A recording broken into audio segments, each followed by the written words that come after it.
Meow meow. This is just kind of closing with Anton. Okay, so you said you have two vision. Two inspirations from our talk. Yes. That sometimes I'm seeing like podcasts with dancers, and they're mostly talking about, you know, career, how to approach things, and etc. etc. But I didn't see such a deep conversations like in my field. Yeah. And I think this is inspiration for me. But actually, I was like doing live on Insta, that it's also like saved and people can see that. It was beautiful experience, you know, describe just one subject with the people online, they asking the questions and everything. It's one thing. And another thing that I really hold in my head, it's like, you know, there is like voice that guiding you into meditation. And maybe this year I would love to record like 15-20 minutes improvisation guidelines for just listening and not observing visually. Just listen. Close your eyes and it's listen. like dance meditation. It's Beautiful. not like just being concentrated and sitting, that I like also. But sometimes whenever I'm like overwhelmed with the things that I need to do, the first thing that I'm doing, just starting to move. Because when you're moving, you're not overwhelming yourself with the thoughts. It's, you know, maybe it's work with me, I don't know, maybe with other people as well. But while I'm moving, my brain starts to put the things on the right position, in the right order. All the information, all the stuff that I need to do, all the meetings, ideas and everything. And also the most creative things coming to me while I'm dancing. It's like, you know, wow, I should do this. I'm just going for this. And sometimes I'm immediately just like, you know, recording message to my manager and like, she's gonna manage that. Yeah. Because I have this idea, but I don't have sometimes idea how to manage this. Yeah. And hopefully I will have this opportunity to record this. Yeah. And to give it, like, you know, as a present to the people, to enjoy moment of meditation, like 15 minutes before to start the day or to finish the day. And it's gonna be like beautiful experience. Let's both of us make a podcast. You make one, I'll make one. Okay. And we can invite each other as guests, but like the whole idea, right? We bring a different depth of dialogue that's not just about, as you said, the business side, but like how to practice, how to move. And then this resource you describe of an audio-only experience, I've been thinking about doing this as well for a long time. I listen to some of these and I find them so useful to me. And I think if I literally were to just put some music and record my voice while I do my own practice, just narrating, but narrating rather than I'm feeling my hip in the most simple language for other people. Feel your hip. And like 10 Breathe. minutes about the hip. Exactly. Exploring different micro movements. Understanding that there are always these three planes of motion and that most of the time rotation is gonna help. Like sure, and also give advices. For example, I'm sitting on a chair and I can also move my hips, you know? Yeah. Like to give the space for like regular people to accept this information as well. And you know what I was thinking while you were talking, like the teaching approach? Yeah. I think I should prepare for my students like checklist. Yeah. For example, if we're working with the stretch sensation, how I can approach it? What kind of questions I'm asking myself as a teacher while I'm teaching, how I'm observing, and you know, to create the list of the questions for the people and give this question at the end. For example, we were working with the hips and like asking yourself how flexible you are comparing the beginning of exercise, for example, ask yourself, do you stop the movement of your collarbones while you're moving Right. your hips? So it will give like opportunity for the people to learn how to sense the system, not only with the body, also then, you know, to have these checkpoints with the brain. Yeah. I think it's a great idea because I didn't see this also like in my Right. field. Yeah. People need to know how to assess their progress. And like there are very simple tests, like check if your knee and your foot are pointing in the same direction. Yes. If not, measure the angle. Notice if that angle improve over time. We're not trying to fix everything in a moment. We're trying to make incremental, almost unnoticeable improvements day by day. And if you improve 1% every day for 100 days, then you've improved 100%. Yeah, but at and the same time, good. you cannot realize it sometimes You because don't notice it as you go. for It's example, so I was subtle. doing like my hips today and already have this flexibility and I'm like owning this, right? It's like already part of my being. Yeah. And sometimes my students like, I don't feel improvement. I'm like, can you watch your video like for 2 months from 2 months ago and see the improvement? Because I can see that in you. Most people don't video record themselves doing anything. There's a big fear of video, of movement for some reason. People are willing to take photographs, most of them, and you can see differences in the physical body posture and the alignment just from a photograph. But I've always thought it's interesting how reluctant people are to put a camera and then move and explore. It's very rare practice. My guess would be that fewer than 1% of the global population does this on any sort of regular basis. I have this specific approach that I'm asking people at the end of the class just to do like 2 minutes of the Film video yourself, yeah.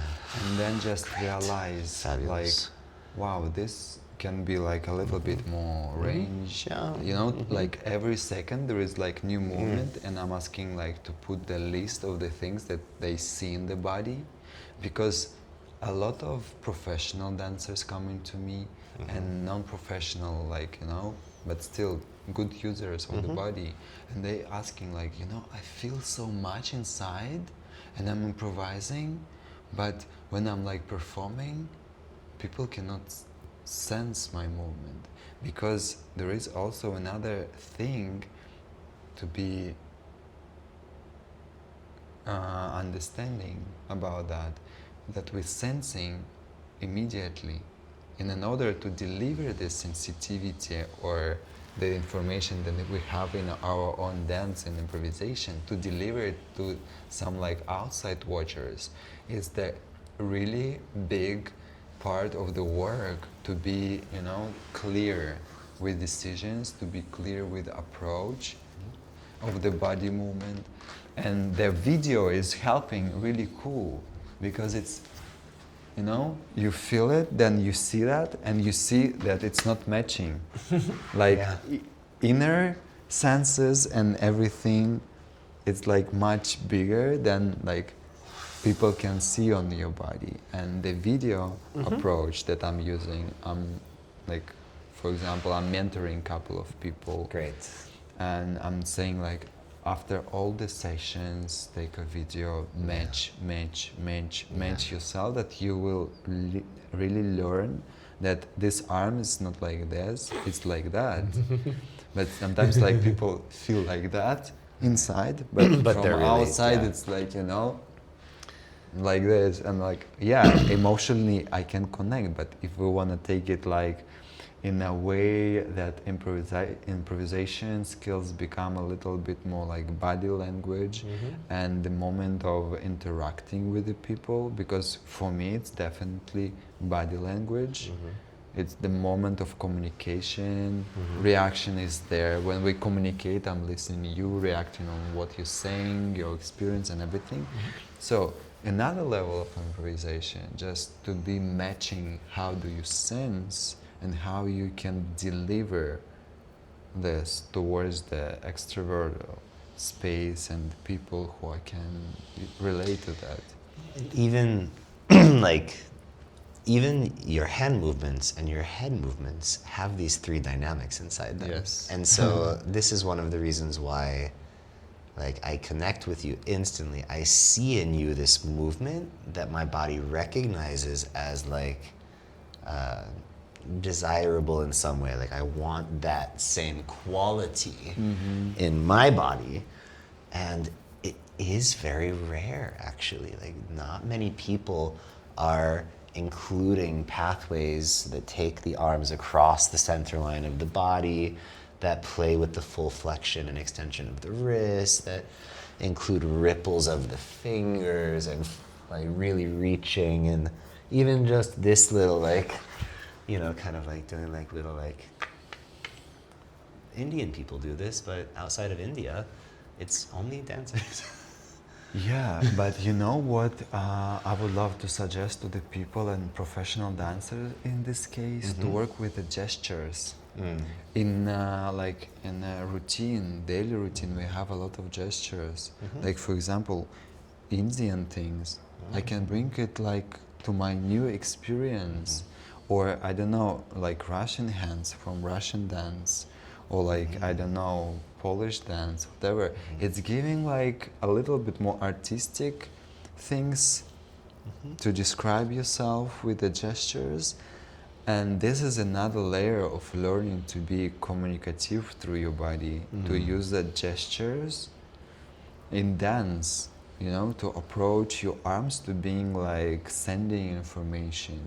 Because, for example, I'm like giving this example to my students, like every time, like every class, I'm doing this, or I'm doing this, like slightly changing, or I'm doing this, or I'm doing this. This is really small change, but sometimes it can give different attitude to the audience that watching you, or how you sensing, or how you will look on the video, how you will look on the picture. So for me, it's like really great to integrate, like, you know, I'm trying to grab something or push something and to react to this. And it's giving like another layer on top of all two layers, like shape, body language, and it's like more, you know, artistic approach to deliver your body information towards the people, and, you know, to make sure. For me, it's really important how, as a professional dancer, to be in contact, not just to show my body skills. I know my body skills. You can watch video on YouTube. You can see my body skills. But for me, dancing, it's not about body skills, how high my legs and bending over. It's like in this bending over, for example, yesterday I was dancing, it's crazy. But I like to challenge myself, you know, to be like bending over, but still trying to be connected to the gestures and the idea why I'm like bending over, not just, you know, in order to bend over and like having impression, wow, he's like bending. I know 1,000 people, like young people, who can bend over better than me, but they don't have this layer of, you know, communication.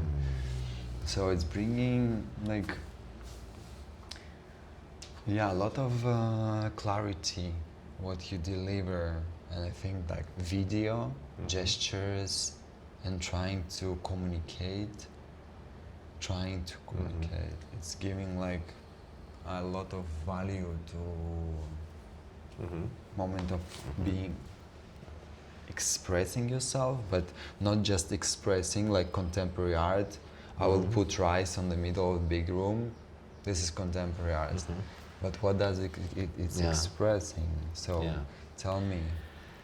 You bring this like systems approach that I really enjoy, and what I've been putting together the past few months is a very comprehensive list of what I'm calling dynamics. And the three that you mentioned are what I call physical dynamics: your like position in space, your movement in the lateral, vertical, different rotation. And then there's also social dynamics, and there's emotional dynamics, there's capacity related dynamics, there's, you know, like there's interrelational dynamics, like the relationship between my wrist and my shoulder in Yeah. space In is space like or like in I can inner space as right well. I can measure, and like any dynamic hypothetically can be assigned some type of numerical value. Like you can really measure these things if you set them up in a certain way. So what's the distance between my knee and my head? Like it's getting smaller now. Like eventually it's zero. Yeah. And then like the maximum is like somewhere around here. And like the entire range in between is available, but I'm only doing distance. There's also acceleration. Yes. And there's also the derivative of acceleration. Like we can really measure these things. And what I find is that one of the principles in dance and movement that doesn't seem to apply other places is some sort of continuity of the change. That like the acceleration begins slowly and ends slowly. All the lines, if you were to graph them, they're smooth. There's no, even if you're gonna do a movement that's very sudden, you still accelerate into it. Like it's subtle, it's much faster, but it's still not like a 90-degree turn. There are pathways that are available, and there are pathways that would be like illogical. Like why? Like I was already coming here. And a lot of the time the brain just like spontaneously fire a muscle that totally breaks whatever dynamic is already existing. I can measure the position, the velocity, the relationship between the things, even the tone in the muscle, and you can add like red. Red can be a dynamic. Yes, sure. And in this way, like the specific combination of all of these dynamics in a moment comprises the entirety of one's experience in that moment. And I call this a fractal because it's representative of the entirety of existence. Like if I start to move my head in a spiral, everything around me is moving in a spiral.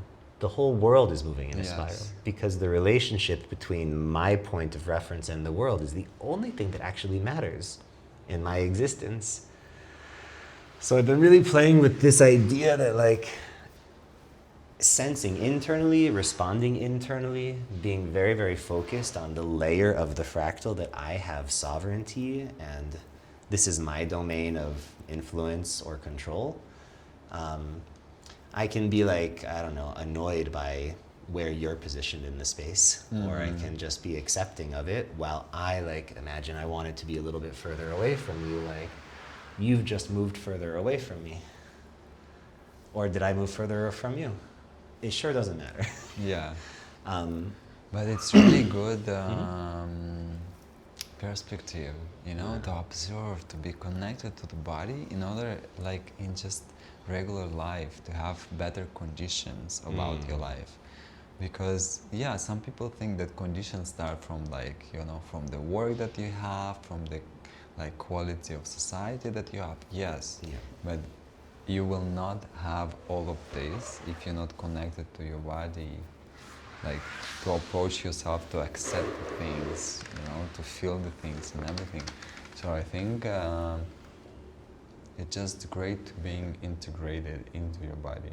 And I do believe that my body is like, just to make sure maybe people will change the view of the body, how like I see a lot of people using body, you know, to bring those and these things towards them, but I really do believe that we kind of in cooperation in between body, brain, spirit, me, ego, and all this. It's a really big system that affect each other in a way.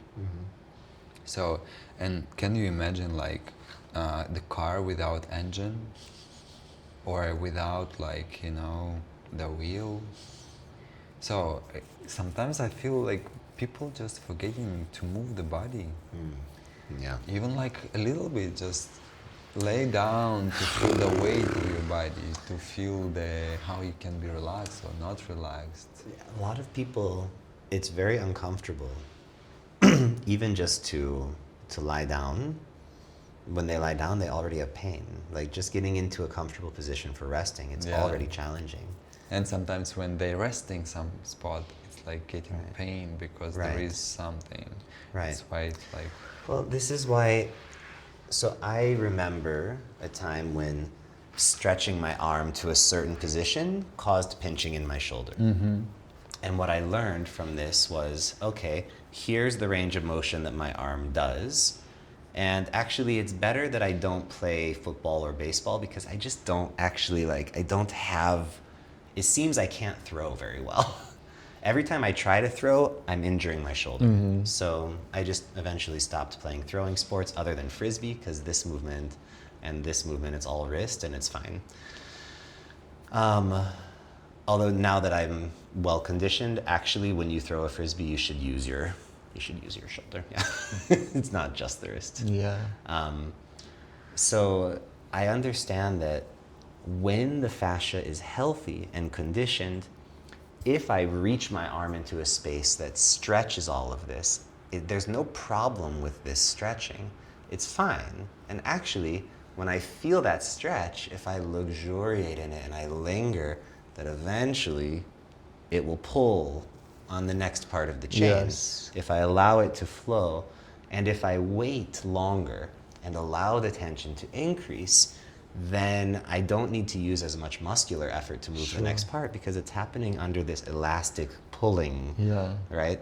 But what if when the elasticity starts to pull, what if it's pulling and causing a nerve to pinch or some, what if it's causing a real, maybe the fascia itself, because there's lots of scar tissue on it, it doesn't stretch. It mostly is rigid. There's just one little part that stretches, and that part overstretches and tears, and there's inflammation. So then I would avoid the stretching in the first place, but actually the stretching is the key to effortless movement. Like we really need to be able to condition the fascia to a point where there is a resting place, like when my arm is kind of here, like it's all resting. If I bend it to here, I'm stretching all of the outside line. And if I extend my elbow past here, I'm stretching all of the inside line. And through these movements, if I want them to be effortless, I can just kind of alternate between a stretch on the inside line, stretch on the outside line, stretch on the inside line. And they will, if I allow more circularity to the movement and more rotation, they'll transition without effort and without thought. Like the reason that the one stretch eventually switches to the other, it's because I've stretched as far as I can go. And when I just do a little pulse of the core tension or I draw the breath, as the torso expands with breath, it uses some of that available tension and naturally sucks the limb back into adduction and across to the opposite side, and create some new stretch or twist that then can explode in some other direction. It's like Gumby. It's this constant squish, stretch, stretch, swing, squish. Yeah, it's how I stretch, see switch, my stretch. movement in my head. It's not like that I see my, the body shape. I'm mostly seeing like the substance, like, I don't know, like jelly. Yeah. And or this jelly toys for the kids. Yeah. Playing They're with fun. it. Yeah. I really realized that my body Is like so conditioned that I can do whatever. You're is like Gumby. Yeah. Which So is why it's- you can throw a limb, and it will eventually reach the end of its range of motion. It will even pull the humerus a little bit out of the socket until there's real stretch across all those ligaments as well. And then there's a moment where either that stretch draws the arm back or allows the rest of the chain to follow. But the key is that you don't freeze and hold. You don't come to the stretch position and stay there. There's actually a natural rebound. And if you continue the movement, like not just here, but like if it goes here, it's going that way.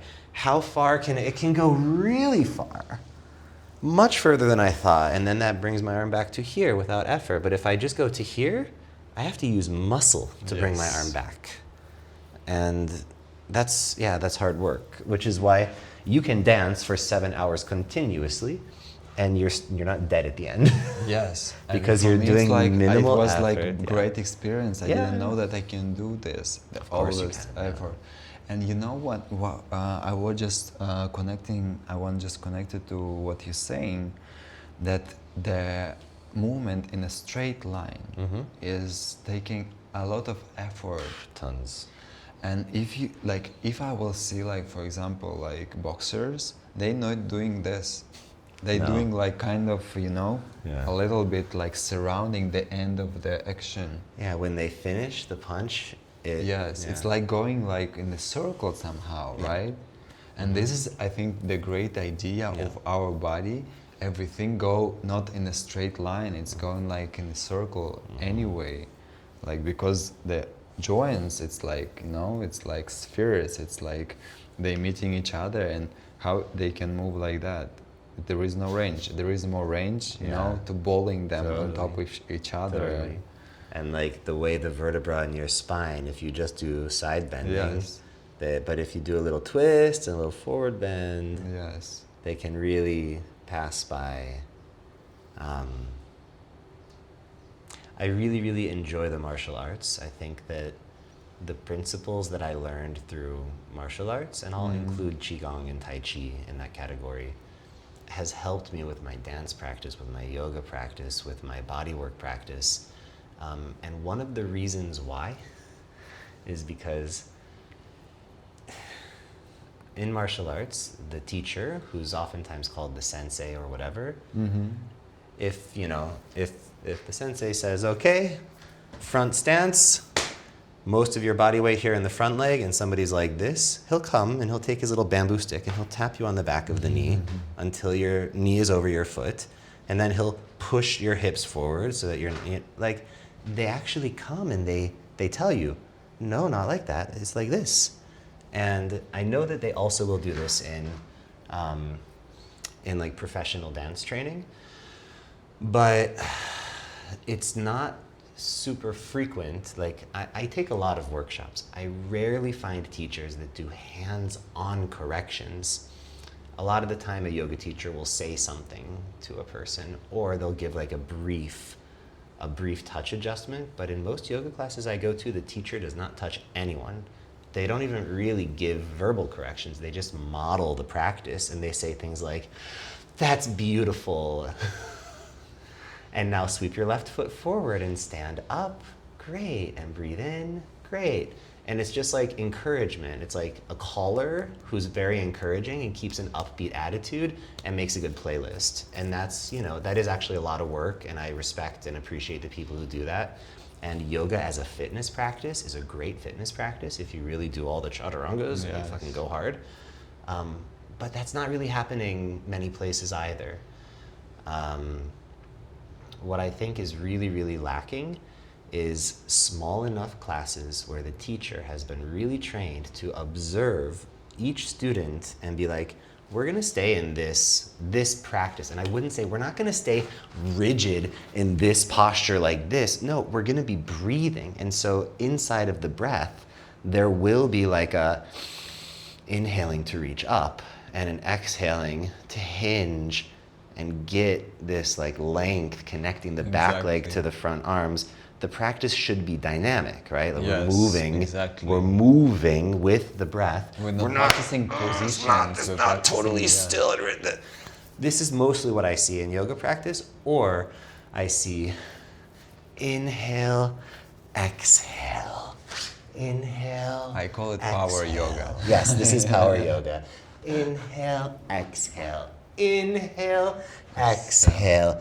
And there's just, it's very linear, it's very symmetrical, and there's no time to like get that juiciness. Yes. Where like you pet like one hip at a time and like really to find the space. Yeah, and exploring even like the edges of my feet and the edges of my hands, and like how do I press different surfaces into the ground, and how can I like shift my body weight in a way that like this leg just wants to rise, Exactly. rather than being like here and being like, oh God, lift it up. And people get it this high and they're like, it's so hard, it's so hard. Yeah, this is hard for me too. Fuck, you're not using the body's ability to adduct and stack. Adduct and stack. Ooh, I've never actually said it quite that way. I like that.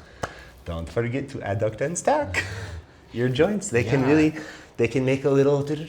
I definitely agree with this idea, and it sounds even like really natural way. Practice dynamic. Yes. Practice like physical dynamics, social dynamic, your own inner dynamics, and everything. Dynamic. It's like It's my favorite word. yeah, the things I that make my give brand you around this like word. a little bit like throttle to your own experience. It's like we have to choose, right? Are you going to be static, meaning still? But okay, but Or can you're gonna you be give dynamic. me an example when you in like in real life, Yes. with your habits still? Like even when you're sleeping, you're not still. No, There it's is very rare dynamics. because actually the way that I sleep very intentionally, it's on my side, where I put pillow under this leg here, so I'm doing a twist forward with the hips, and then I also put a big pillow here, and so I'm kind of like in a helical spiral as I sleep. And so if I'm in this position, when I take a deep breath, I come out the twist a little bit.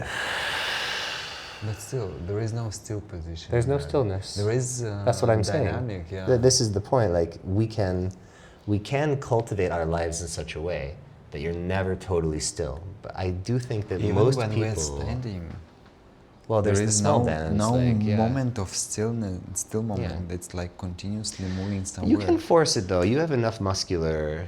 Like I think that when you're standing, I don't think most people can, but like that you can actually like grip, yeah, stabilize, and like look. There's but still, there is dynamic in that. as little as possible. Like this is a very still position where I would actually rather be like Yes. somewhere here and like. And can you imagine like a lot of still moments when people doing like sports? Oh, absolutely. Like they moving hips, for example, but the lower back in a still position for 5 minutes. And like And here, it's there's like it's totally locked flexed, here, yeah. it's compressed and Yeah. everything, and you're doing like 5 minutes Of stiff, good rigid, things yeah. for your hips and bad things for your Right, back. Like, right. guys, stop doing this, please. So- just dance a Yeah. little bit, you know, like on your own, on the kitchen while you cooking dinner or whatever. Yeah. Yeah, actually, dishes is a really good example. A lot of the time, people just kind of like put their hips against the wall, and like the arms do this, and the rest of the body does nothing. But I really do try to like, you know, wash in different positions. I'm just doing every time like that. Yeah. Like I have thing like this, and I put my leg like this, and I'm stuck. Yeah, exactly. You know? Yeah. Get the foot up on the countertop. Why not? And it's Yeah. also giving like a lot of opportunity to realize where is like stuck moment in your glute muscles and lower back, Yeah. because sometimes people also using like straight legs. Yeah. And Oh, it's they like- lock out. yeah. Yeah, exactly. And like Well, whenever- this is normal posture. Yes. Straight legs, duck foot, sway back, shoulders forward, head forward, elevation. Yes. And then people wonder why, like, when they try to do Yeah. like arm swings, like when I do this, that's as far as it wants to go, and I feel it pinching here, and it's just like it's not necessary. It's not necessary. Yeah, it's why I just every time saying on my classes, people relax. Relax. We will get I think this is a tension, we key. will get some stamina, but for beginning, just relax. And I Try to loved- feel through this. I loved that you brought into the class these periods of lying down and just breathing Yes. and allowing the body to move and adjust. This practice, I do it every day in the morning for like 20, 30 minutes. It involves massaging myself vigorously and sometimes with coconut oil. And since 2015, I've been doing a practice where I listen to these like 2 hours long meditations that my teacher made. And it involves different awareness practices, micro movement practices, and also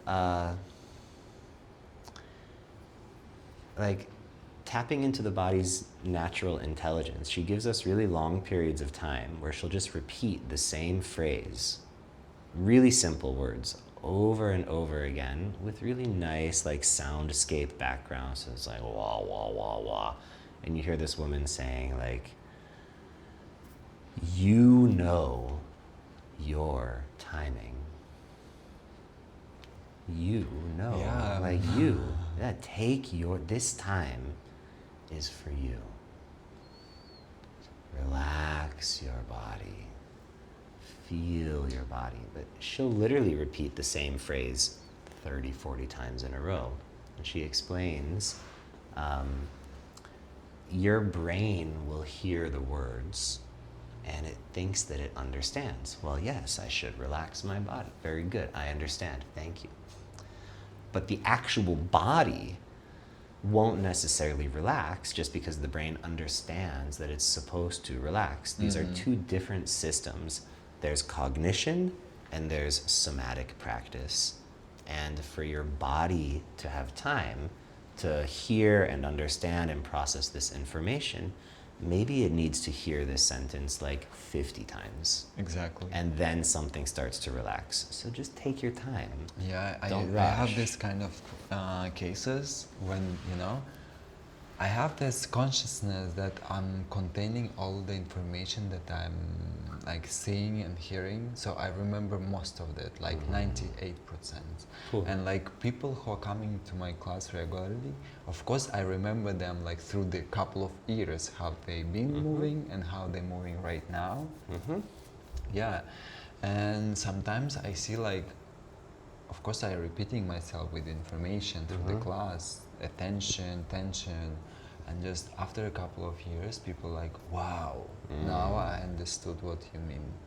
Like after all this repetition, all these 2 years, they getting the clue what does it mean for them, not just the words, how it really affecting them. And some people have like this insights like after a couple of years about even floating sensation that Gaga bringing like as a default of the body. And people like starting to sense this and they like, wow, now I feel what you mean by floating. Because yeah, sometimes like when you teach people at the beginning, it's like, you know, they're trying to imitate you, and sometimes they just imitate like the form, but then lightly, after all these repetitions, because it's like, you know, call for the brain and brain calling for sensitivity, and like the system is like in a circle going from brain to sensitivity, from sensitivity to the brain. Yeah, and I really can relate to this repetition, one phrase and several times, and I think it can work for a lot of people. And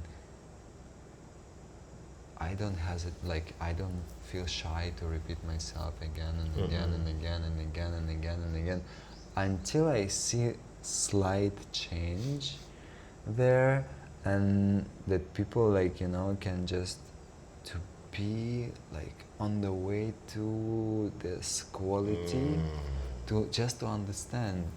Yeah, I think this is just beautiful moment to learn, repeat itself, and even like it's mastering, right? If I will just start to doing handstand, in 2 years I will be master of this. If I will start to bring my consciousness to the level of, you know, really low stress and everything, doesn't matter what. Like for example, I was falling from the bike yesterday, and I was like, you know, I was just switching gas and I was falling, and I was like, okay, my body condition was reacting so good on that. So if I will continue to practice falling, I will be like master of falling, so I can go like Hollywood and, you know, build new career as a this guy who will do tricks. And it's also about relaxation and to get comfortable.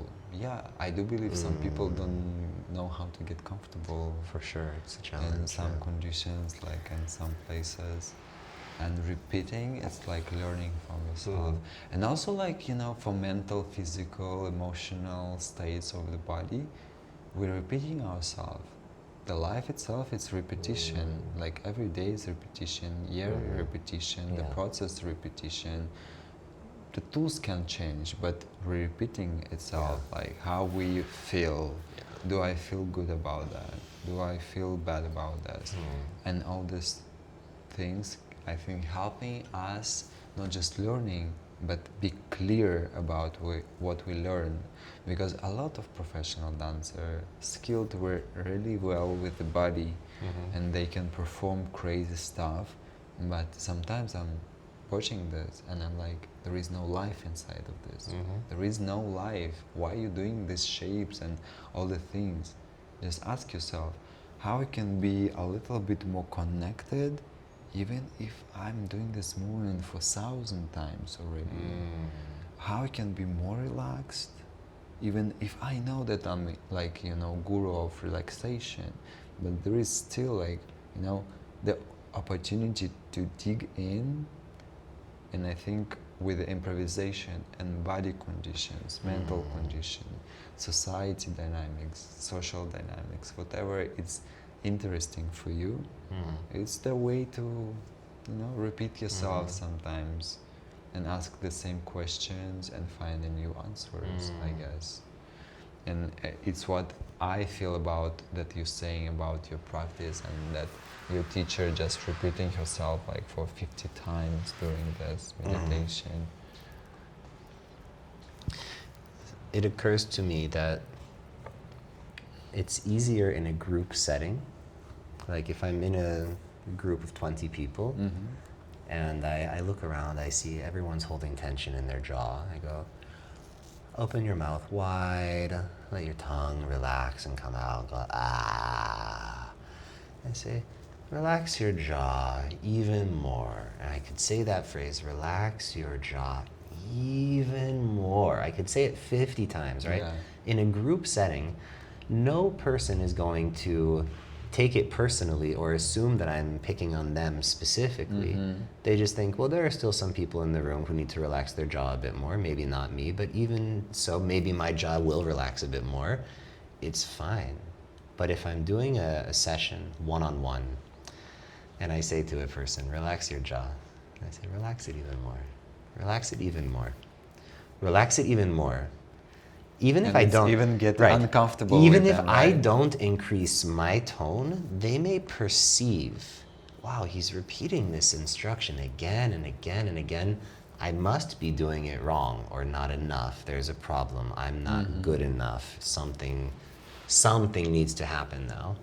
And they become stressed about the fact that their jaw isn't relaxed.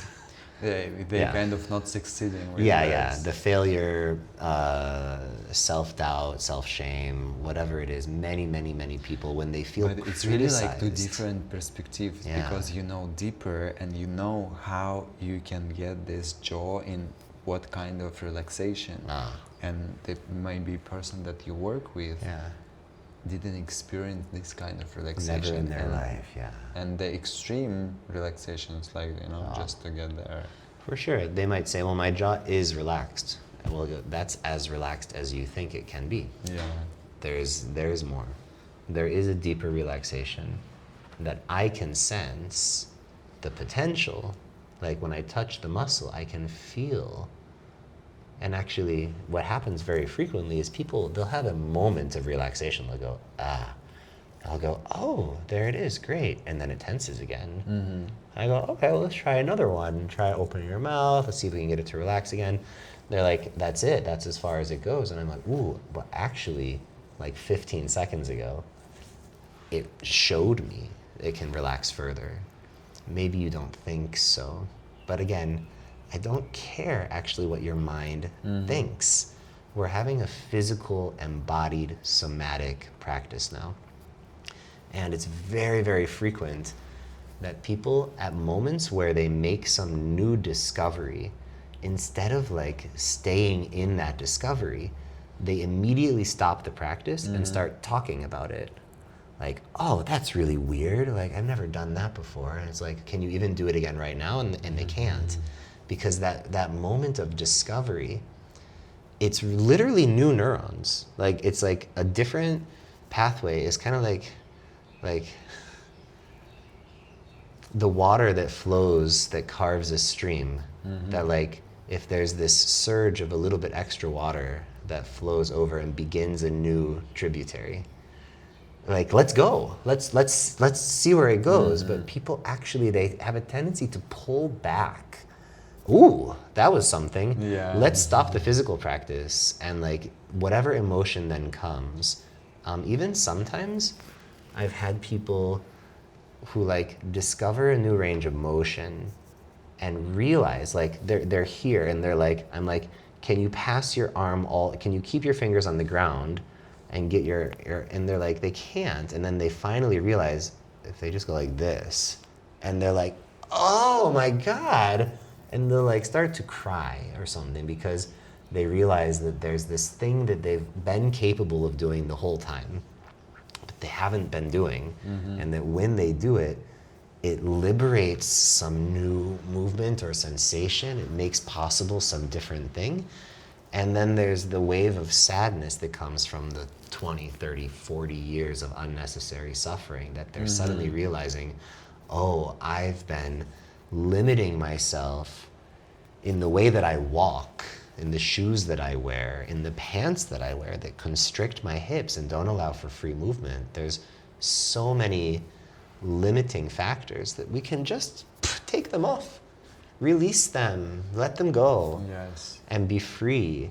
And I've been filming my morning practice naked, and at some point in time I'll run it through like an AI filter so it can like blur out my balls, and I'll release it. Like, I see no reason why people shouldn't see the like interesting like stuff my body does when I'm like, oh, here's something I need to release. And like, I'll, you know, I can even imagine taking the footage and doing some voiceover, being like, here's a moment where I noticed that there's some musculature in my neck. This muscle's called the sternocleidomastoid, and if you get the thumb in just there and then you mobilize the chin to the opposite collarbone, it creates a shearing force that allows you to pluck the string, and then I get this kind of like, woof, this movement of energy through the whole body.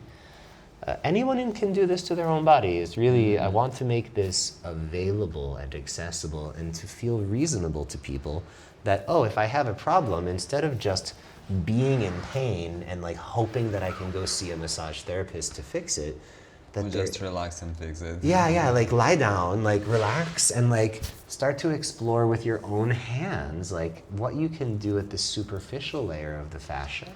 Just start with the skin, start with some like rubbing and some scraping and some like gentle pinching and pulling, and like none of this is gonna harm anything. It just warms up the fascia. And once it's warm, you can get to the next layer deeper and play with gentle sort of pincer grip. But again, look, the way that my hand makes these grips, like I don't think about it anymore at all. But there is this like continuous shape to the fingers, and there's a very clear arc to the shape. It's you know, when I put my fingertips into the fascia, it's not the broad pads. I'm using the tip. I'm actually getting around the corner. My nails are touching the skin, but they're short enough that they don't cut. And so I'm able to use this incredibly sensitive surface of the fingertip that in most people is covered by their fingernail. Most women especially, they do not ever have physical contact to the most sensitive parts of their fingers. To me, this is like insanity. This is ludicrous that like for the sake of beauty and fashion that a person would so significantly limit their physical abilities, because look what I do with my hand here. I cannot do this when I have long nails. Exactly. I can't turn the corner to the pad like this when I have long nails. This movement is so essential to being free. Same with the toes. Like, you want to be able to really spread your toes out wide apart, but most people wear socks and shoes that really like bind and contract and yes, and round. even Yeah. like when they without, it's like Yeah, the their feet still look toes like bend. that. They're literally crossed. And it's Yeah. crazy. Like I cannot, I cannot see this, and I Yeah. see it like everywhere. Like the feet down, Yeah. in, out, and people here. That I'm like, guys, let's stop for a second. You wanna like good life?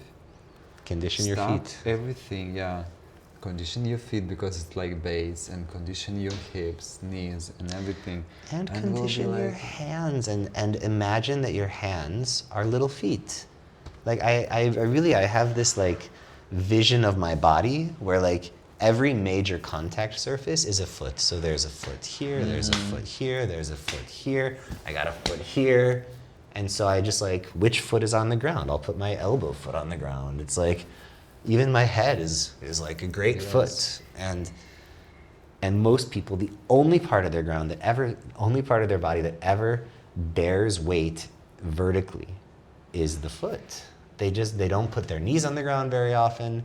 If they're gonna sit in a chair, they collapse into the chair, and even the sits bones are not taking the weight. It's the sacrum and the lumbar spine that's Yes. bearing the weight of the body.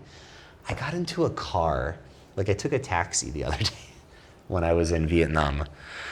And just sitting in the passenger seat of the car, I could not find a way to sit with my body in a like healthy posture because the seat was like angled like this. So you have to like lie back, but there's not lower back support either. And the cushion in the middle was like collapsed. And I was like, I can imagine how this position would be comfortable if I was obese and I had extreme, the normal pattern of lordosis and kyphosis and all of the problems that most people have. Like, yeah, this would do it. I could probably rest comfortably in this position, but my body as it's conditioned right now really like struggled to find, like eventually I did like some sort of like this with my arm around the back thing, and I was like, all right, yeah, this will do. Like, yeah, it's actually I do the same. Like whenever I'm like on these weird seats, I don't know who was creating terrible. this. They're terrible. Like you sitting, your neck even like pushed a little bit with this small Yeah. pillows sometimes Yeah. there, and you like sitting there. And Yeah. I definitely finding myself like to put my arms, to put my body parts Yeah, under exactly. me in order to feel Yeah. comfortable and supported. Totally. Yeah, it's like another layer to be to trying to adjust yourself to the conditions that you have in your life. Not just adjust conditions and bring better conditions, but still we need to travel on the plane sometimes like now 9 hours just to be connected, to feel the moment, how you can get comfortable but not like smash yourself also. And it's like the body connection is just the key for better life. And I think dance is one of the most beautiful practice that you can bring. And the joy of physically connecting with other bodies when they've also trained and they have this like yummy fluid slowness and this ability to, what did you call it, reach into each other's space or something, when I was talking about this like slow and consistent increase in power into the other person. Yes. What did you I was calling it like investing into the movement. Investing into the movement, like really keep going, like let this movement continue to its natural completion. Yes. And the completion of this movement probably involves some elastic rotation that whips and pulls and continues to some other place where again, like eventually it's gonna make use of all three of the physical dynamics. Yeah. I've been calling them planes of movement or axes of movement. I know in Axis syllabus that these 3 movements are the axes that they're referring to.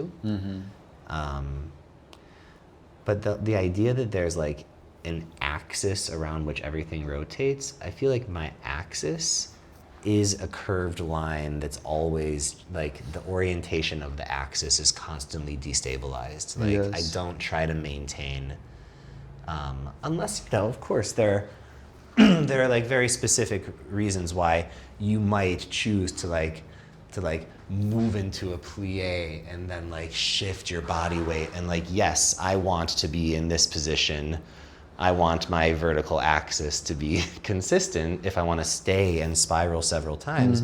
But you can still spiral while you're in a helical shape. Like a vertical axis, yes, it will spiral, but there are many shapes. There are spirals that will spiral. Yes, exactly. And if the axis itself is spiraling, I think it's ludicrous that in our society, most people, if you lie them down on their back and you take an x-ray of their spine, there's a significant lateral scoliosis. It will go in most people because they have the right hip kind of forward and the left hip pulled up. There's a very consistent right foot dominant pattern. The sacrum literally is like pulled a little bit so that the lumbar spine is going to arc to the right and then the thoracic spine to the left and then the of course it cervical will to the adjust right again. and then people asking what's Right, and so happening. this is normal. Like if you ask a person, can you reverse that? They absolutely cannot. They don't do laterals. There's no side flexion in their movement practice. There's a little bit of rotation, but not symmetrically, and there's a little bit of flexion and extension. But actually, mostly what they do is they just move their head. The head does this, and if you ask them to twist, like the relationship between sternum and belly, like I can twist. When I try to get people to twist, they go it goes together. They kind of collapse the hips, and then the knees get torqued, and they're like, I'm twisting now. And I'm like, no, actually the relationship between your lumbar and thoracic spine is unchanged. They're both facing that way. I'm like, can you just like, can you keep this one here and bring this one to here? And the answer is most people really cannot, unless you do yoga and you've had somebody help you to like get into it. But then of course you take these same people who when they're standing up, they absolutely don't know how to twist. You put them on their back into this position and they twist. Yes, exactly. Yeah, they'll twist. But only through, I feel like it's very difficult for them to initiate that twist muscularly. Yes. But with gravity or the assistance of a teacher, And with the nature bands of like body, it's gonna be. It's why we should learn. I really like the idea that we're moving in the circles and like in the curves. Let's say even not walking. Not straight line. I cannot imagine but there is people in a supermarket. Yes, literally, and they push the cart.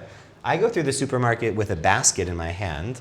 And the basket has some weight, and because I have the weight, it creates naturally this kind of circular movement that like it carries me through the aisles like this. It's much easier to support the weight of an object in my arm when it's attached to the string as opposed to the way most people carry the basket, which is like this. This is hard. It's really hard, actually. And no wonder people are so tired all the time. They're not using their bodies very efficiently.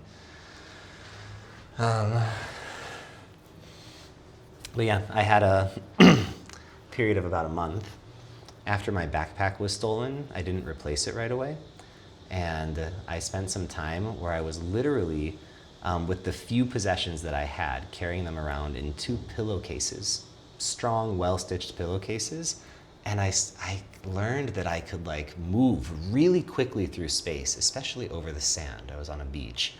If I really like whip these things around, so I've got my 2 pillowcases, they each weigh 5 to 10 kilos or whatever, and I can like, as I move through the space, they really pull me, and then I'm like moving through this like weightless spot here, and then their inertia is again whipping, and I would frequently take one around the top while the other was low, and then the other one would eventually make its way around the top, and then they, explode into some new space.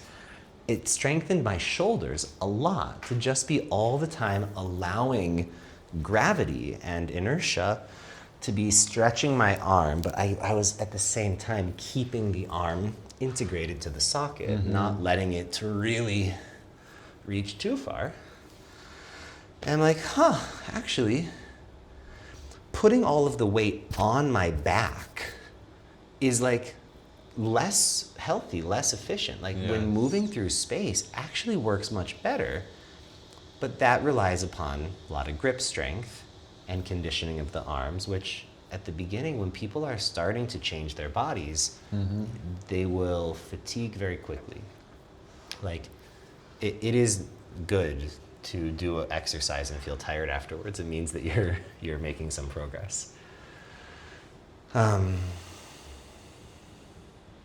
People, please take this information under your responsibility. Just accept a couple of times and Well, and what I take away from this is a lot of inspiration, because it's not the first time that I record a podcast, but this is the best that one has gone so far. We have the camera, we have the microphones. I just got this camera like a few weeks ago. We have so many shared interests, and we both really enjoy to share. So something I find interesting, people like us, I don't need to ask you a specific question to get you talking about something. If I just say a thing on a topic and then I pause, your brain is now thinking about that topic and you fill in the words. I love this. But You're actually willing it's how to share. work my system. Yeah. Whenever, like, I do believe that I'm contain a lot of experience about movement and dance, but sometimes I cannot take it out of me because there is no like outside question. Right. Whenever it's like outside question, Easier. like even like small question, I don't know, once I was working on like personal session and the girl came to me, she's like professional tribal dancer. Yeah. And she's like, Anton, I cannot stay in the balance. Let's try to find the things that we can fix. And you know, her little toe was like a little bit twisted and was like there. Yeah. And every time she was like going here, she was like falling on this side. You're and missing I'm like, one support, yeah. I'm like, can I just finish the session because I see that doesn't work, so go and practice that. And she's like, okay, I'm going. Yeah, let's keep it And simple. after a couple of weeks, I told her like, come there.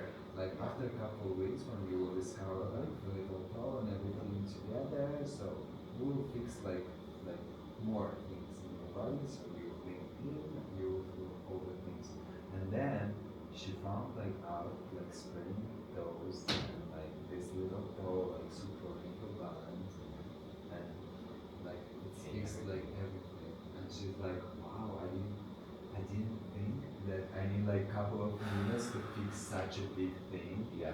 For your career and everything. Amazing. And this is like I wanna kind of make conclusion of our conversation that sometimes beginners or non-beginners, for example, beginners are afraid to go to really professional teachers, like really highly professional.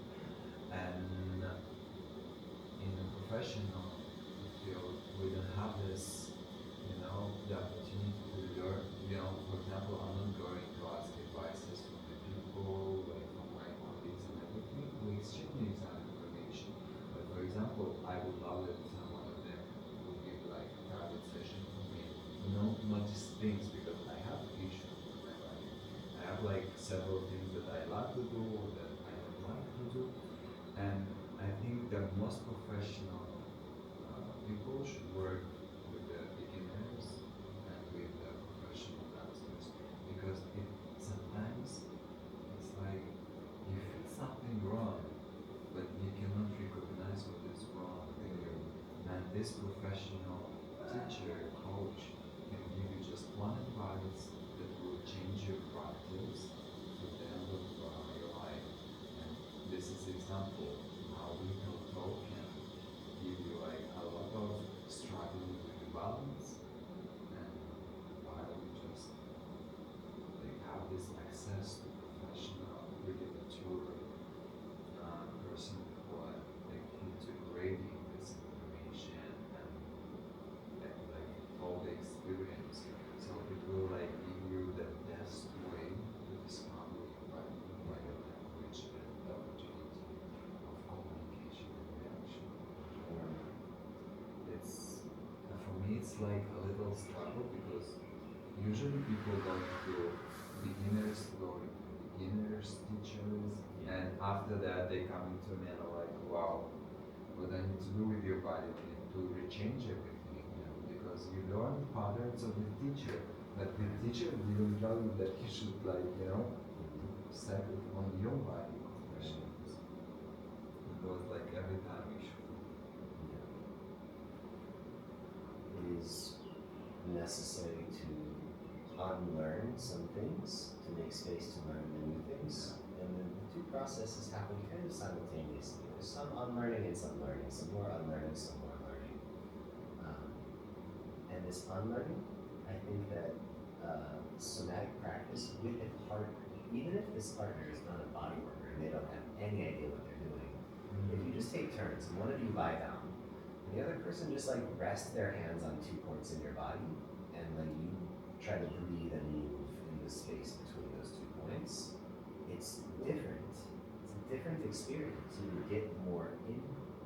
And if the person can like watch you doing your movement, and their goal is, I'm going to just touch them on a place that is not moving as much as the other places. And I'll touch that place until they start to move it more, and then I'll touch something else. This very simple practice, any person can do this with you, results in both people attuning better, learning to sense better.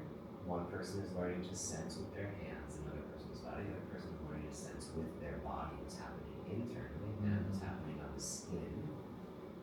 And like, this is guaranteed to make some sort of progress. There's no way this practice results in harm. It only can help you become more sensitive, you become more mobile, you warm your body up through the movement, and the physical touch from another person. This also triggers a lot of release of hormones that are balancing for your brain. You get dopamine and oxytocin. These things are super helpful if you want to enjoy your life. Being near other people, breathing together, co-regulating nervous system together. So, yeah, it's time for us to shift socially, socioculturally, into a more movement-oriented social space. Like what we're doing here, I would love for this to be like totally normal, anyways. Wow, it will be like, heaven. Yeah. We can create it. But I think I feel this near because I'm discovering different cultures. Like I see how that's growing and spreading. And I think there is more value for people, and also a lot of scientists say about dance that it's like a perfect practice for different conditions of the body. Dance giving people a lot of advices, connection. They hope all the people will start to dance a little bit even. But the results the moments when people realizing it's too late, and they're really old, and they would love to, but it's already injured or squeezed, shrinking, bones, joints, little conditions. But still, just a lot of people will dance. I still believe from any starting place that there's the possibility for improvement. Sure. So if you're very old, your body very contracted, that like even a practice of just like undulating the neck a little bit more than usual, or again a physical practice of somebody resting their hands on your shoulders while you move the shoulders around a little bit is better than sedentary. Most people are totally sedentary. Like they don't massage themselves unless they have an injury, and then they might, right? They don't they don't go to the gym, they don't have a regular stretching practice. Like just the average person, they wake up, they brush their teeth and have some breakfast, get in the car, drive to work, sit in the desk, get in the car. And even like walking is not much of a thing. You take an escalator or an elevator. And it's really difficult to, it's difficult. The body doesn't really function healthfully unless you make active use of it. And active use happens very naturally if you live in nature. If you have to like build a shelter or climb a tree to harvest some fruits, or you need to like chase the deer and shoot the bow, like there's This is supposed to be exercises, not like fitness exercises. right. It's better just to go outside and walk barefoot and like imitate frog or Climb a tree. something like that. I remember my childhood. I was climbing everywhere, like swimming, like everywhere, like running, climbing, like jumping from the third floor into snow. Like it was like, of course, it will like give me like such a rich experience of really maybe connecting to like to the body in general. I realized we lost our microphone just a moment ago because the battery pack is finished. But we have microphone from the actual camera itself. So I think this brings us to the end. Yeah. Thanks for tuning in to the Pod Space. This is the first one that I think I'm gonna just publish in full like this. It's good. Great. Yeah. I hope you enjoyed it, and please leave comments and potentially video comments if you want. Others will watch them and respond. Let this be a conversation about what you learn, what you experience in your movement practice, whether it's through relaxation or through tone or whatever. And maybe there is like some questions. It will be great. Yeah, we love questions. I feel the same as you. When someone asks me a question, I can talk forever. Yeah. But if there's no one else in the room, if Because it's just me and camera, yeah. it's tough to let the information Sure. flow. Having you here makes it much, much easier. So we see you next time. Meow. Peace.